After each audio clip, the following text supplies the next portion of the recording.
Hello सांगमाने good morning सांगमाने एमती सकाळु उठी प्रथमे पारामानकु किए किए खाइबाकु दियंती मते कमेंट निश्चय जानवे।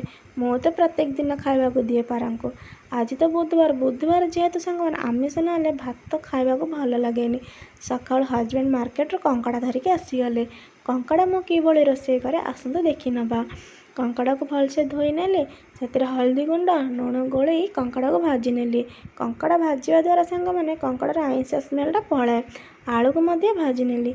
एथर रेडी होगा आमर आलू आ कंकड़ा भजा। तेल पकई नेली। तेल रे चीनी डालचीन 2टी अलैच स्टार फुल मध्य पकई नेली। एथर प्याज पकईकी भलसे भाजी नेली। देखते मोर प्याज भलसे भाजी होगला। कटा रखि टमाटो अदा रसुण पियाजर पेस्ट मध्य पकई नेली।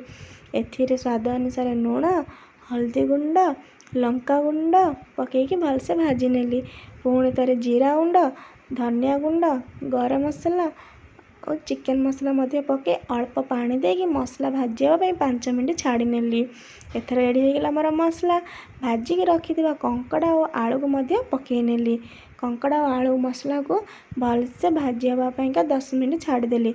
एथिरे 2 गिलास पानी पकई नेली। 10 मिनट फुटवापाई तरकारी घोड़े नेली। एथर रेडी होगला मोर कंकड़ा तरकारी।